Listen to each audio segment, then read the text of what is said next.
morning sun shines on the gleaming hide of a muscular ranch horse. The aroma of bacon and coffee drifts from the wood cook stove at a cow camp. Silver spurs jingle as the men and women of the West get set for another day in the saddle. From the heart of Canada's finest ranching country, this is the Spirit of the West with rancher and horse trainer Hugh McLennan and his collection of music, poetry, and conversations with the folks who live and work with horses and cattle in the Spirit of the West. Ah, that bright blue October sky and the aspens turning gold, frost in the air and the cattle strung out ahead of you as your horse works his way down that rocky trail from the high country. And it feels so good to be doing what we love. Usually, there's a cowboy song running through your mind. Well, this week, the songs are special from a group of guys I first met back in the early 1990s, and they have become legends in the world of Western music, the Sons of the San Joaquin. Not only are they superb musicians, they're the real deal and great storytellers, and I think you'll enjoy hearing some of their offstage adventures. I mean, he looked like a jackrabbit. You know, and old Lonnie had his head dallied completely around. That mule was looking right straight back at him. And Baxter Black reflects on the frustrations of buying everything from trucks to horses and finding out you didn't quite get what you thought you paid for. I got a good deal on a 5-year-old gelding at a horse sale in Oregon. And by the time I got him home, he developed navicular disease, blindness in one eye, carpitis, and became a cribber. And on the rangeland news, a bunch of developing stories. We are paying 7% less for beef now than this time a year ago. On the horse training file, here's the question. My 4-year-old mare kicks out and bucks while going downhill on trail rides. My veterinarian has ruled out health problems. How can I correct this dangerous behavior? That's what we'll talk about. And a visit with Lonnie, Jack, and Joe, the Sons of the San Joaquin, after they lead us up the trail with something some of us can identify with.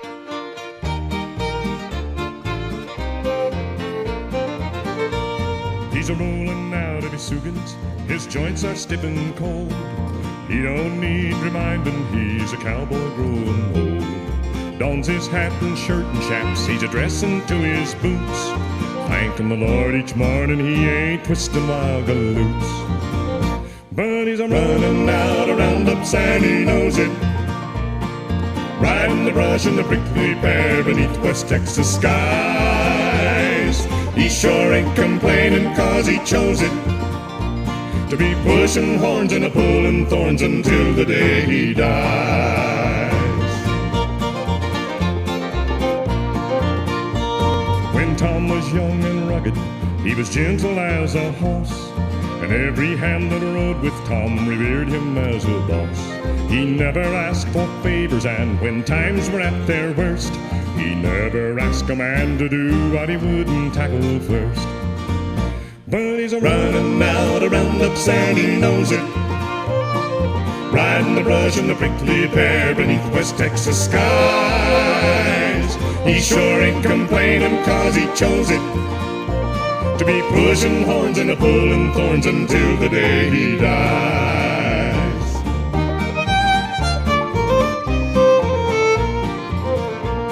Well, he came a covered wagon from his home in Tennessee, rode the trails to Abilene for the Grand Ole XIT, rode the Paladura, every canyon dark and deep, every stream and cow trail he could ride him in his sleep. But he's a-running out of roundups and he knows it. Riding the brush in the prickly pear beneath West Texas skies. He sure ain't complaining 'cause he chose it to be pushing horns and a-pulling thorns until the day he dies.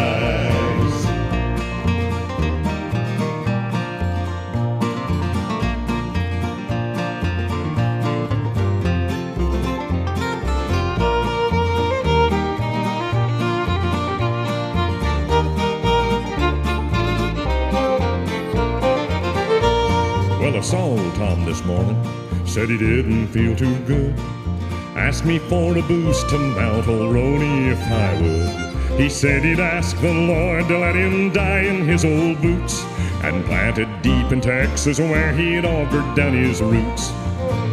But he's a-running out of roundups and he knows it. Riding the brush in the prickly pear beneath West Texas skies. He sure ain't complaining 'cause he chose it to be pushing horns and a pulling thorns until the day he dies. To be pushing horns and a pulling thorns until the day he dies.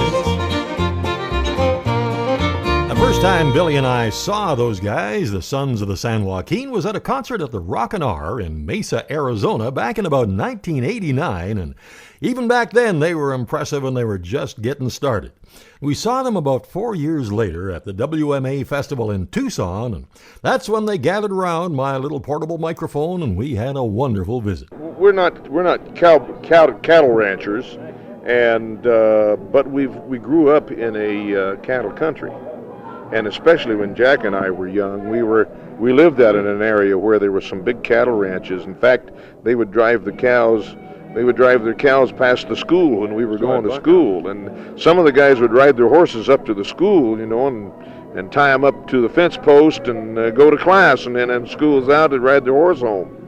This was in California? This is in California, yeah. With San Joaquin Valley, right next to the Sierra Nevada mountain range, which is right close to the gateway to the Sequoia National Park, and a beautiful cattle country up in there. But we're recreational cowboys. We're not real cowboys. Jack is a good roper, a good horse trainer, and works cattle. We've worked cattle before, but we're just mainly horsemen, Lonnie and I. But we've always loved the cowboy lifestyle and the mystique and all that sort of thing. Yeah, I shoe my own horses too. Come up and shoe mine for me sometime. Yeah, I like to do a good job shoeing. That's a lot of fun. Even though it's hard work, when you've done a good job shoeing a horse, you always feel proud. You do, and sore, I'll tell you. Yeah, the next day. Not high enough for me I've got two real fine quarter horses, and I keep them tuned up all the time. I work cattle about once a week. Yeah, I go out and I cut cows, and that's the excitement.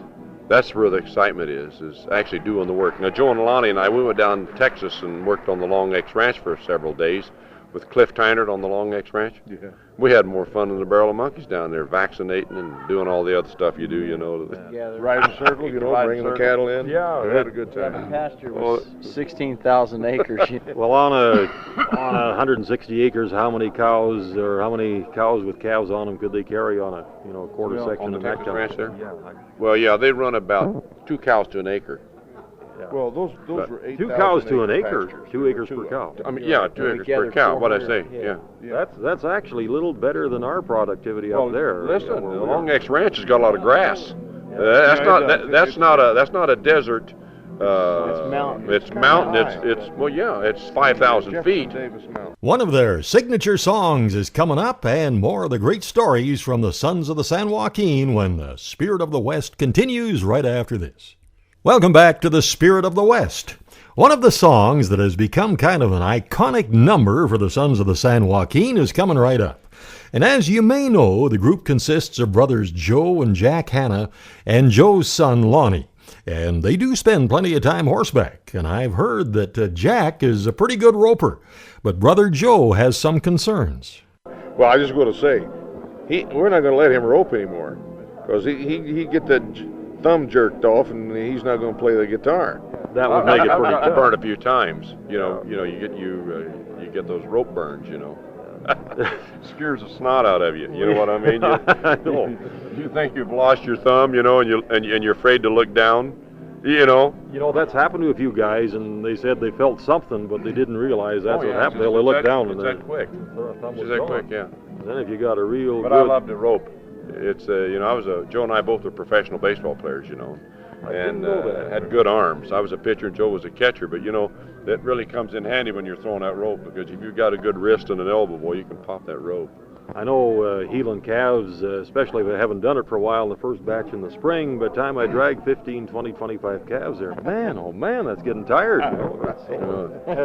Well, I've learned to throw the hula hand, Really?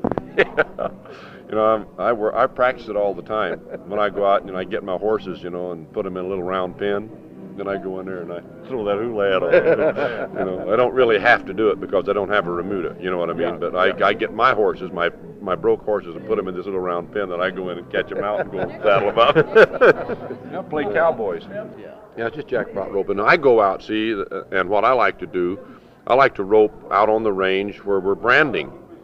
So the guys have this day work, and they call me up and they say, hey, I got some calves I want branded. So I get old Boots and Tony and I go out there and I rope their calves for them. Yeah, that's I can't think of a You better talk way. about fun, and those calves are cutting didos out there, you know, and they're not in a pen, you know what I mean? Boy, you got to go out and catch them. So you just have a few riders holding the bunch. Is that what you mean? Yeah. Yeah. Mm-hmm. So if you miss, he's going to run a long ways. Before you go.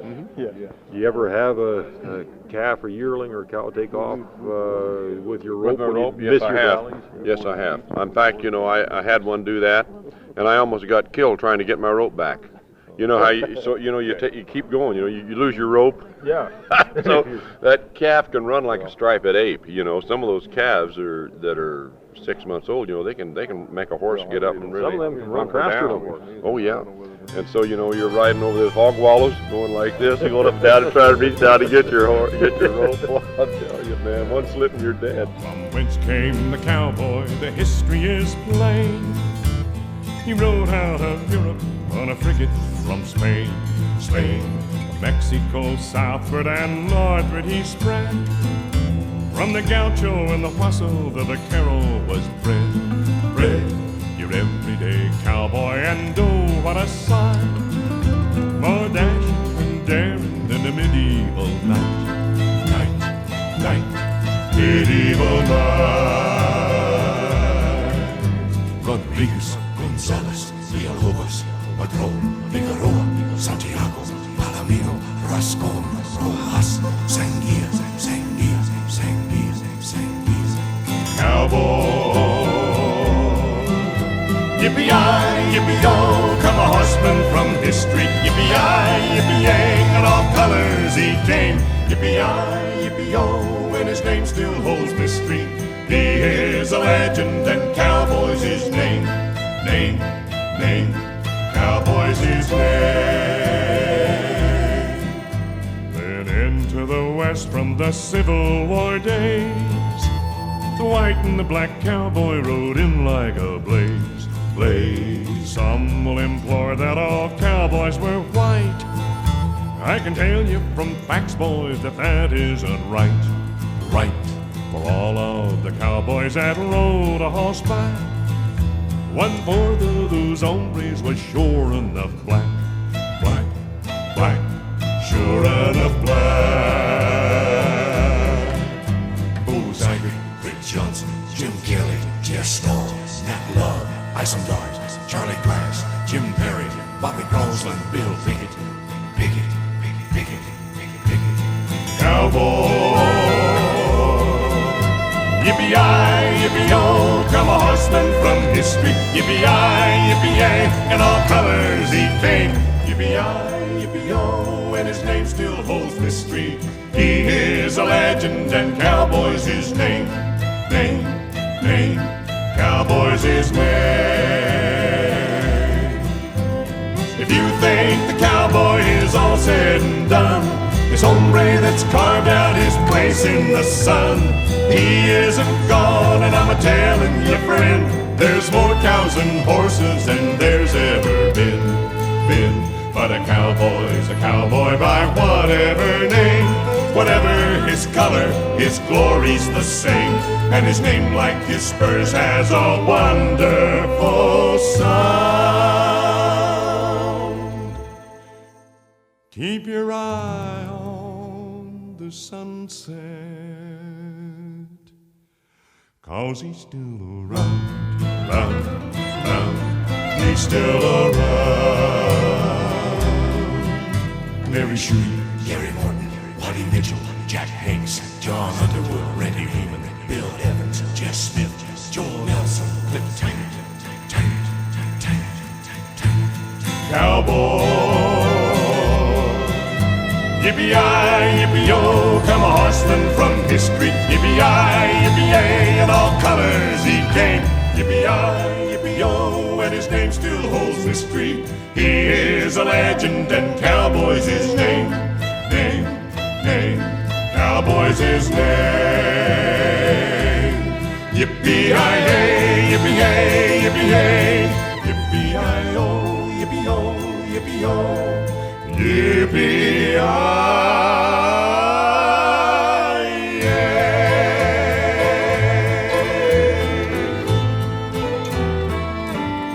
As we get back to the conversation with those guys, we'll start leading up to the spectacular conclusion of Lonnie's wild ride.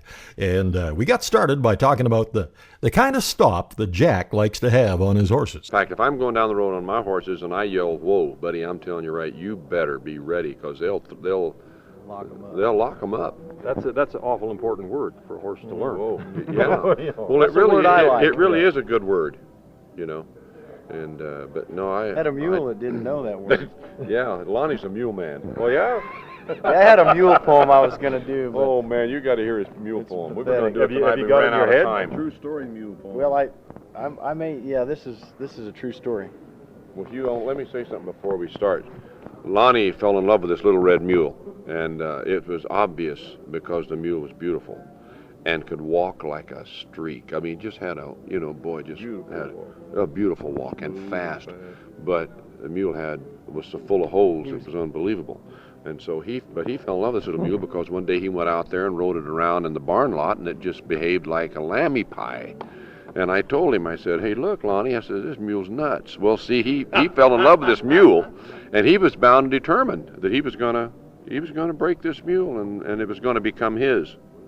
And that's how this whole thing started, this poem. And you will hear the poem, and you won't want to miss the rest of the story. And Baxter Black will be along when the Spirit of the West continues right after this. Howdy, friends. This is Baxter Black on Spirit of the West with Hugh McLennan with a little peek at smooth-tongued cows. What makes America the most productive, generous country on earth? Well, it's ordinary people like us working together to achieve extraordinary things. B&W builds the trailer hitches that hook the loads that haul the grain, the coal, the cattle, cotton, gas, horses, and RVs that keep America on the road. Quality made, employee-owned, and customer-tuned. B&W trailer hitches working together to keep America proud. There are probably more smooth-tongued cows on the rangelands of the western states than anywhere else in the world. They get that way from trying to lick a grain or two of sodium chloride off that good old red rock salt, dynamited out of the mountainside in Utah, and then broken down into pieces small enough to fit in a loader bucket. Over the millennia, these jagged chunks of salt get worn down like a smooth, flat river rock. I figure it's mostly natural erosion. I've never studied how long a cow would have to lick one to get a teaspoon of salt from one of those pieces of granite. They could probably lick the porcelain off the inside of a bathtub quicker.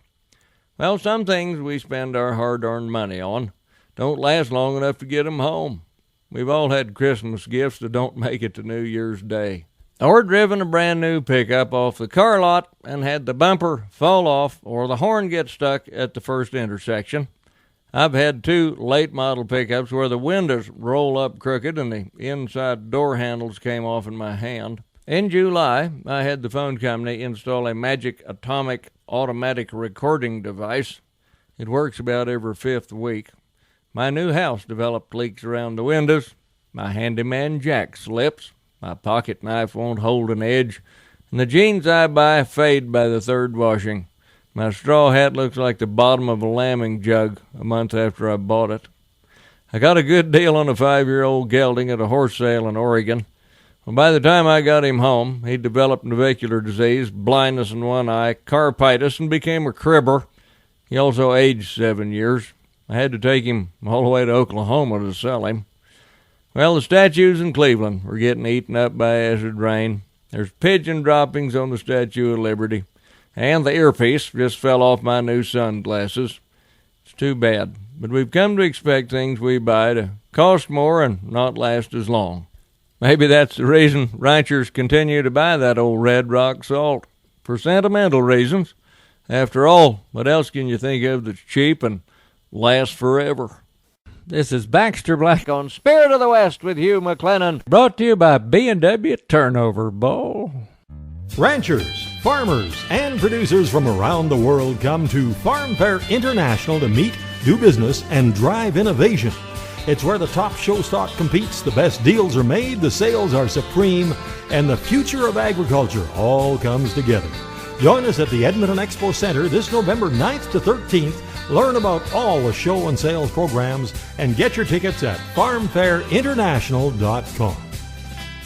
Just ahead of the Rangeland news, here's one from a guy who is really putting out some great Western music, and it is inspired by his background as a working cowboy and a rancher.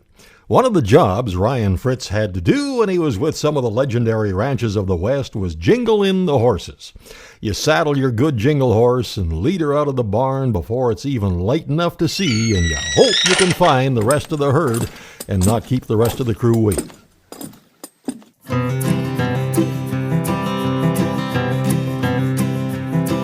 Well, saddle up, old Tess, gonna jingle up. Yes, I saddle up, old Tess, gonna jingle up. With a snort and a whistle, a big old blow. To the rocks in the dark we go. I hope them broncs are close to jingle up. Now I smelled the coffee as I rode at the jingle up. Yes, I smelled the coffee as I rode at the jingle up. That cookie makes it strong and black. I hope there's still enough. I'm gonna have me a big old cup once I jingle up. So jingle up, big Bermuda, jingle up, jingle, jingle, jingle up, jingle up, sweet Bermuda, jingle up.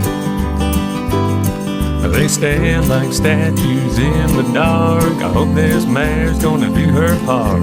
Show me where they are and jingle up.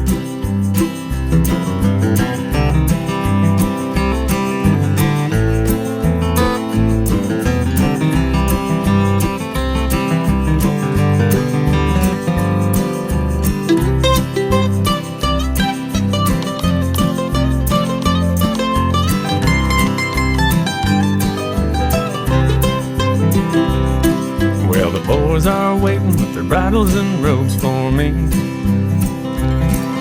The boys are waiting with their bridles and ropes on me. Standing round the big old gate, I hope these colts don't make them wait. No one wants to be late, so jingle up. The sparks are flying, the beaters are trying me.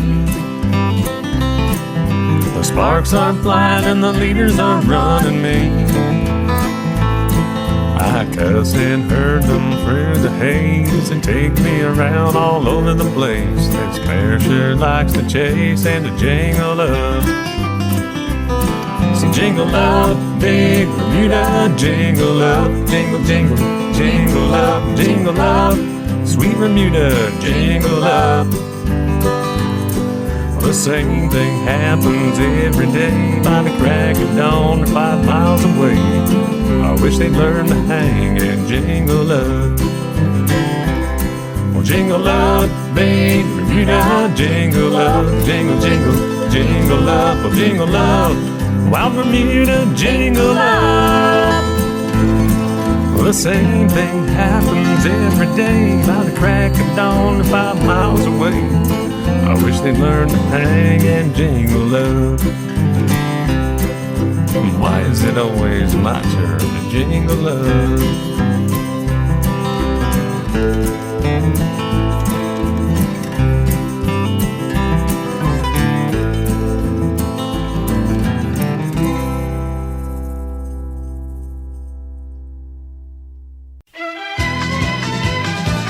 The news of the Rangeland, a roundup of news and coming events from around the West.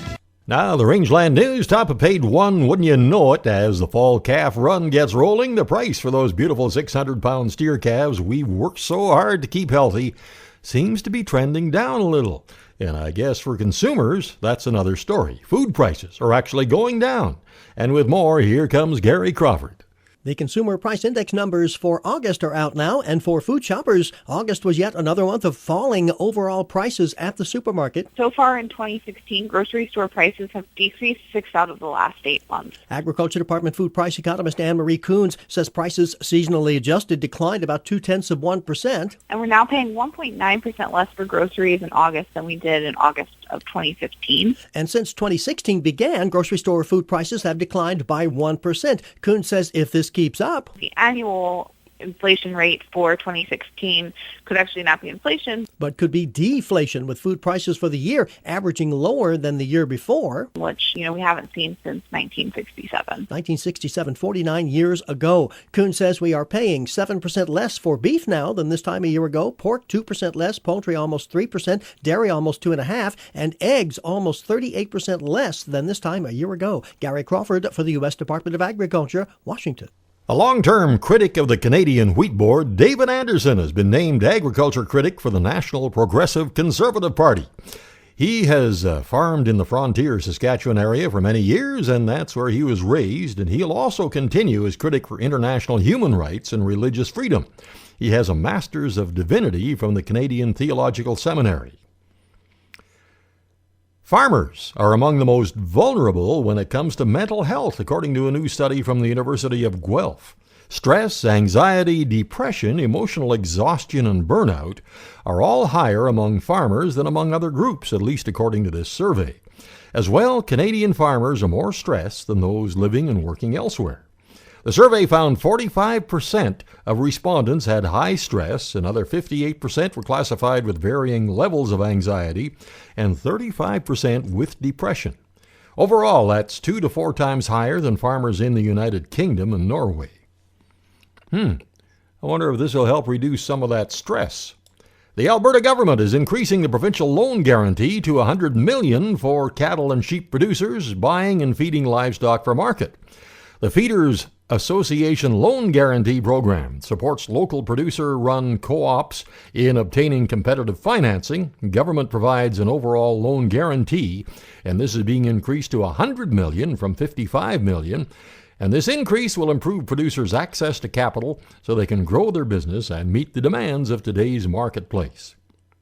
Feeder Association members use the guarantee to secure capital from lending institutions to buy calves and sheep to be fed for a number of months before being marketed again. A ranch from Lemon, South Dakota is putting up $2,000 for information leading to the arrest and conviction of rustlers who stole 7 of their cows. They also want people to know that cattle theft, which state crime statistics show has a very low rate of cases solved, is alive and well, especially in remote areas of South Dakota. The reward from Vincent and Susan Gunn is coupled with the standard $5,000 reward that the South Dakota State Brand Board offers for information leading to a conviction for livestock theft, bringing the total amount of the award to $7,000. Vincent Gunn said 7 of his cows were stolen in June from his ranch southwest of Lemon, located just south of the North Dakota state line, about 190 miles northeast of Rapid City. And the cattle were in a pasture located near their home and estimated to be worth about $9,000. They had insurance, but the insurance company has refused to pay, apparently because there is insufficient evidence that a theft occurred. The thieves left no trail, and investigations by local sheriffs and the State Division of Criminal Investigation turned up no leads. Well, things are humming along as Farm Fair International gets ready for the big event. More than $150,000 in prizes for beef programs alone, and over 100,000 guests show up in Edmonton every year. And this is interesting. You know, the highest population density of cattle in Canada is in a 300-mile radius of Edmonton, Alberta. And it's a great place to meet your friends and see the latest in livestock developments. Farm Fair International, November 7th to the 9th. And it's pre-sort time at the Innisfail Auction Market. Regular pre-sort sales now underway, and they also, of course, sell calves and yearlings at the regular Wednesday sales. And they have horse sales twice a month. Give them a call if you'd like to talk about your marketing options, 403-227-3166, and see InnisfailAuctionMarket.com. And that takes us down to the final item. And a neighbor of ours, who I will not name, was standing on the bathroom scale. He was kind of concerned that he was putting on some weight, and he was really trying hard to suck in his tummy. And his wife was watching, and she said, that's really not going to help. And he said, sure it does. What do you mean, she said. And he said, well, it's the only way I can read the numbers. Okay. And that's the Rangeland News. Coming up, we're getting closer to Lonnie Hanna's ride on a runaway mule and more of the great music from the Sons of the San Joaquin. And I'll look at a horse that kicks and bucks when he's being ridden down a hill, when the Spirit of the West continues right after this. Welcome back to the Spirit of the West. The horse training file is coming right up. First, though, my wife Billy and I will be hosting a great group of Spirit of the Westers aboard the beautiful Holland America ship, the Noordam. And we'll sail out of the spectacular Vancouver Harbor, visiting Ketchikan, Juneau, Skagway, Glacier Bay, and then we'll have 2 spectacular days of sightseeing in Denali National Park. Then we'll board the magnificent McKinley Railroad with their sightseeing dome cars and hopefully have a good look at North America's highest peak, Mount McKinley. And then it's on to Anchorage. We'll have our Western music concerts, sing-alongs, great food, and it's a trip that's been on the bucket list of a lot of folks for a long time. And the whole package includes return airfare from Calgary, Edmonton, and Vancouver, and includes ground transfers in Vancouver and Anchorage, plus all of our Spirit of the West group gatherings, all port and government taxes, all onboard meals, entertainment, and room service, and a special group reception, lots of networking opportunities, our special Spirit of the West gifts, the highly coveted Spirit of the West t-shirt, and a special Spirit of the West tour just for our group in Juneau. Now here's something else. If you like traveling by rail, we have an optional Rocky Mountaineer rail package to travel from Calgary to Vancouver, available on request. Our entire schedule with prices and everything else is available on the cruise page at our website, hugh-mclennan.com. And you can get all the information at this toll-free number, 1-800-530-0131.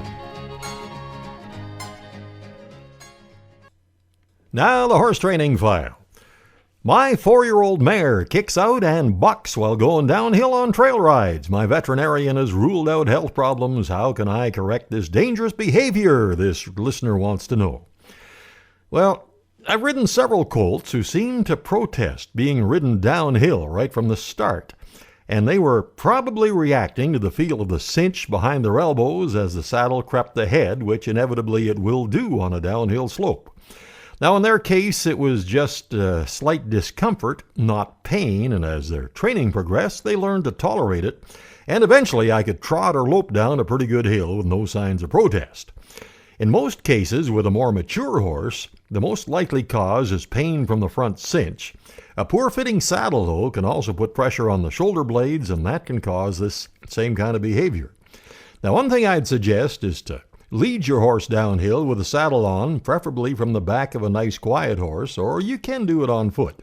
And watch closely for any signs of discomfort, and of course make sure that you're not in a position where you or your horse could get kicked. Sometimes this behavior happens in a horse that doesn't back up real well under a saddle. And if you can develop a nice smooth response to a backup cue, that might help. One other thing I do with some of our horses is work on backing up a hill. It's not a real steep one, but a slight incline. And once they back properly on that level, it really helps keep their posture proper and their balance, and it helps them keep their hindquarters under them while they back up. And it also does a lot of strengthening to the muscles that they'll use in backing and stopping. Hope that helps. One thing that I know really does help our horses is that daily feeding of Hoffman's Horse Ration. You can find out more at hoffmanshorseration.com. And that's the horse training file. One of the finest equine establishments in Western Canada is now for sale.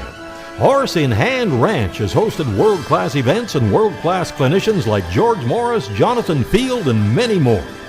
The main barn has a state-of-the-art 230 by 90-foot indoor arena, attached 60-foot indoor round pen, 21 custom stalls with feed bins, rubber mats, and automatic waterers, 2 beautifully groomed outdoor arenas, and over 100 acres of country riding trails. Beautiful 5-bedroom, 5-bathroom home with 5,000 square feet of living space. A shop any horseman would love to have. Many quality outbuildings, turnout pens, and pasture. This facility has more wonderful features than we have time to mention, but you can find out more at klrtcommercial.com/horse-in-hand or call 403-887-1237.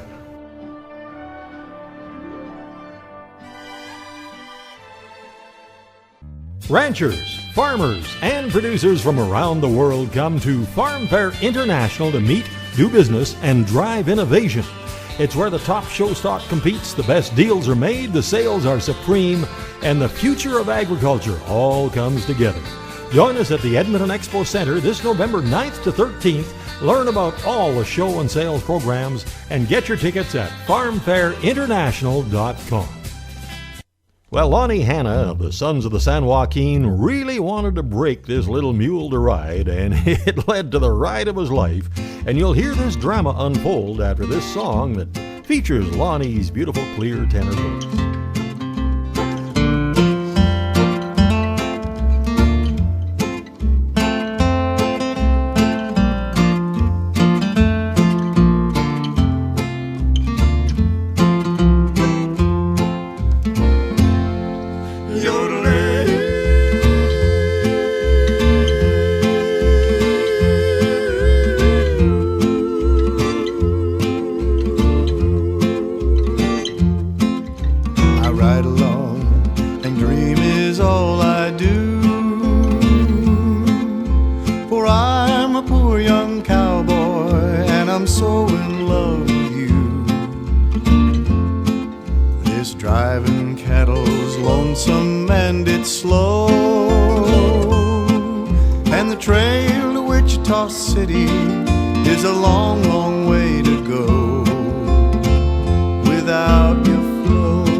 Try and hide my tears, 'cause I know a cowboy ain't supposed to cry.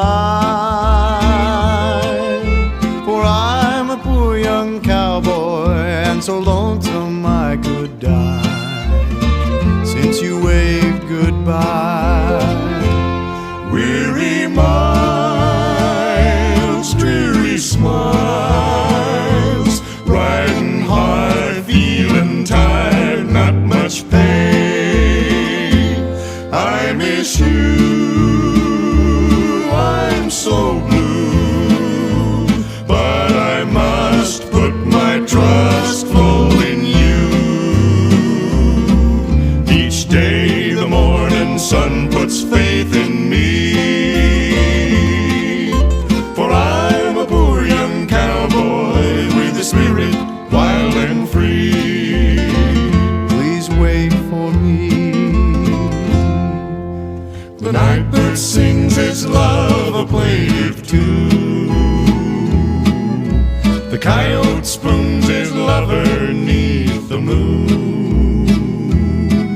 In the wind I hear your sweet voice calling me. The sage perfume in rarest bloom excites my memory. I ride along and dream is all I do. For I'm a poor young cowboy and I'm so in love with you. I'm so blue.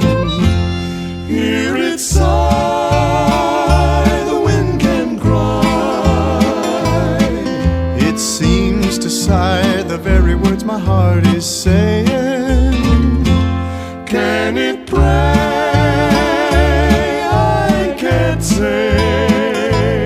If it could, I know just what it would be praying.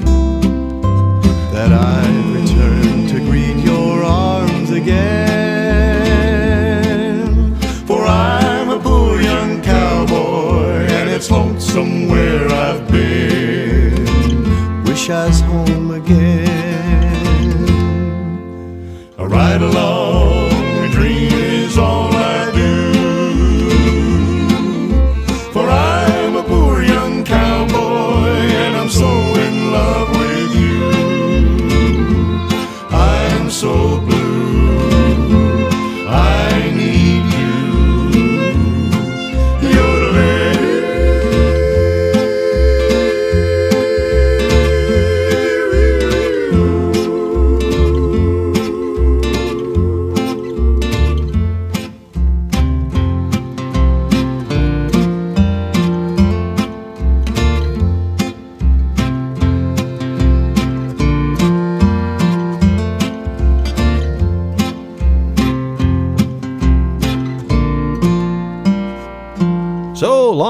Hanna figured he had this mule under control, but the ride did not go quite as he hoped. His dad, Joe, picks up the story. The dust had collected on this orange tree, see, all summer long, see. So when the sun is shining from the west onto this tree, and when he hit this tree, why, the dust just went... It looked like a mushroom cloud. Just looked like a mushroom cloud. Joe had just bought Lonnie a brand new Stetson. I mean, it was a gorgeous piece, and it blew off. And a guy stopped in the car and picked it up and drove off with it. And that's like kicking a guy when he's down. And that was just before he hit this orange tree, because I could hear the mule coming. I had gone out there because I told Lonnie he was going to college there, and I said, "Don't get on that mule unless I'm there." You know. Well, he went out and got on him, and I realized that he had left. The tack room was open, and his pickup was there, so I knew he was gone. Well, then all of a sudden I heard this blum blum blum blum blum blum, and I looked down the road. Here came this mule. He looked like a jackrabbit, you know. And old Lonnie had his head dallied completely around. That mule was looking right straight back at him and going back. Straight. But I'm going to tell you something that's really funny. I was telling the next door neighbor down the street that lived about a quarter down the street. And he has a horse place there and a big paddock and everything. And I was saying, boy, you ought to hear old Lonnie's poem, man. He says, he says, that mule ran away with him down here, John's. And that's one of the funniest. It's got some of the greatest lines in it I've ever heard. And this guy says, well, has he got a line in there that goes something like this? Whoa, you son of a... And I said, I said, no, he didn't have that in the poem. And he says, well, boy, he ought to have. That's what he was saying when he went by here. Funny, that guy had actually seen that happen, see, and he hadn't told me that he had seen it. Yeah, he was the new neighbor. We never even met him before that. You didn't even know him. No, I didn't know him then. He knew you after that, though. He's the guy that trains racing mules out here. I was the guy. Well, as they like to say now, I never trained I never broke a mule, but I made a good one go bad. And you'll hear Lonnie recite that poem that he wrote about the whole episode in our Cowboy Poetry Spotlight. And we have a classic, Song of the West, and the story behind the song, when the Spirit of the West continues right after this. Welcome back to the Spirit of the West. Just before you hear that poem from Lonnie Hanna that we've been talking about all program long, for our classic Song of the West this week, we are looking at one of the most popular of Bob Nolan's compositions. Ranks right up there with Tumblin' Tumbleweeds and Cool Clear Water.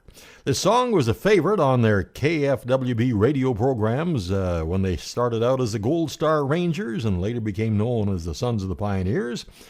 And it was recorded on Decca Records in March of 1935, but Bob Nolan didn't register it for copyright until 1936. And the sheet music was finally published in the Sons of the Pioneers Songfolio No. 1 in 1936. The song was used in several films such as Song of the Saddle, Cattle Raiders, Man from Cheyenne with Roy Rogers in 1942, and it gained more popularity as the theme song to Hank Williams' Health and Happiness transcribed radio programs in 1949. And the actual title of Ken Griffith's great book on the Sons of the Pioneers, Hear My Song, was derived from the second line of this song. And some of our Edmonton listeners with long memories might remember a version of this song recorded by the Eligibles. And I think they were the group that backed up Sonny James on a lot of his earlier tracks. It was the theme song for Tony Biamonte's radio show that started right after the 1 o'clock news. And that was always our cue to get back to work after a big farmhouse dinner. And this appropriately, I think, with our classic Song of the West this week, the Sons of the San Joaquin and Happy Cowboy. Hear my song as I ride along. I'm just a happy roving cowboy, herding the dark clouds out of the sky, keeping the heavens blue. Nowhere to go and nothing to do. I'm just a happy roving cowboy. Let me ride that long trail down to the end where the skies are always blue. Hear my song as I ride along. I'm just a happy roving cowboy, herding the dark clouds sky, keeping the heavens blue. A-dee-do-lo-dee-ho, a-dee-do-lady-yay, dee-do-lady-yay, a-dee-do-lo, o-do-lo-dee-ho, a-dee-do-lady-yay, o-do-lo-dee-ho-do-lady-yay. I ain't got a wife to bother my life, I'm just a happy roving cowboy. Let me make my bed where the varmints prowl beneath the skies of blue. Hear my song as I ride along, I'm just a happy roving cowboy. Herding the dark clouds out of the sky, keeping the heavens blue.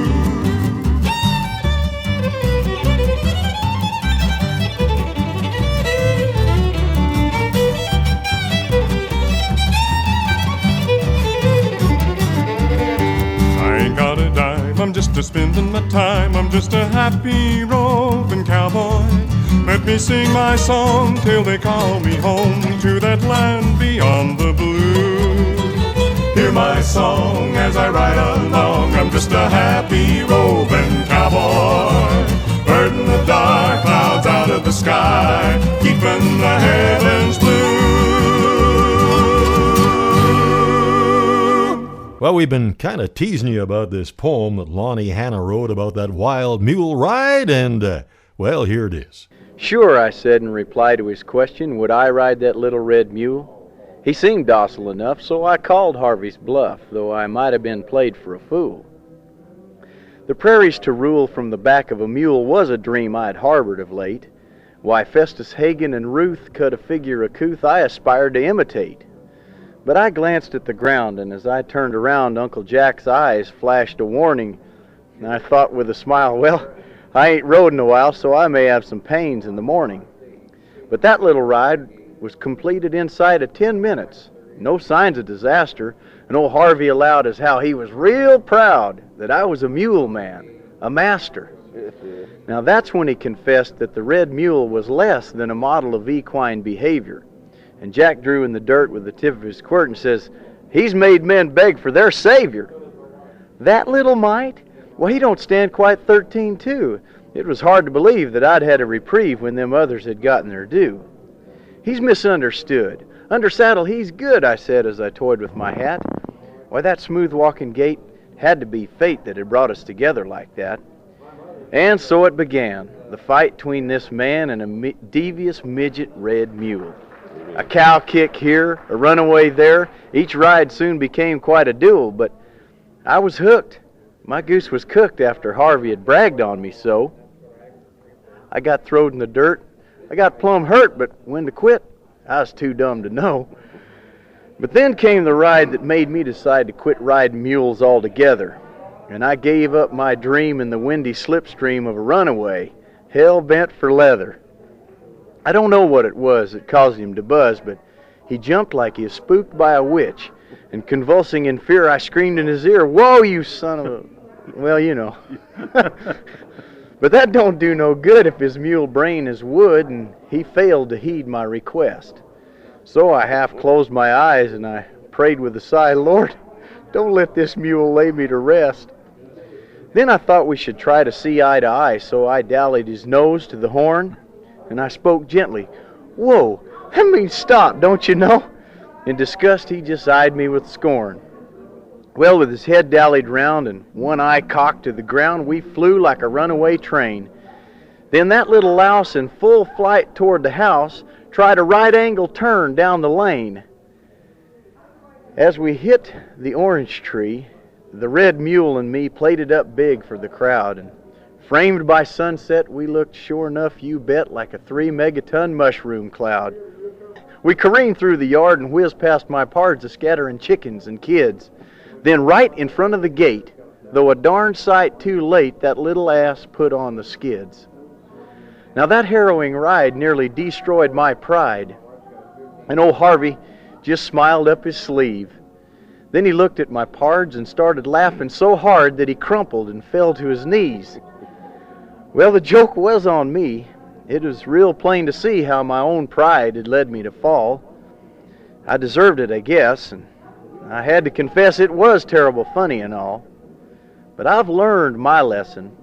I don't go messing with nobody's mules for to ride, and in the years since, nobody's convinced me to do nothing by stroking my pride. All right. Hey, every bit of that poem is true.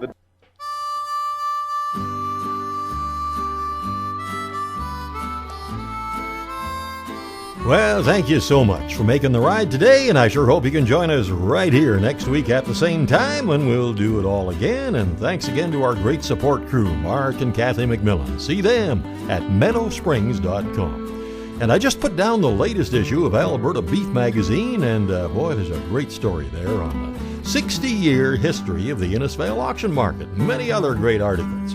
You can subscribe to Alberta Beef and Beef Illustrated by calling 403-250-1090.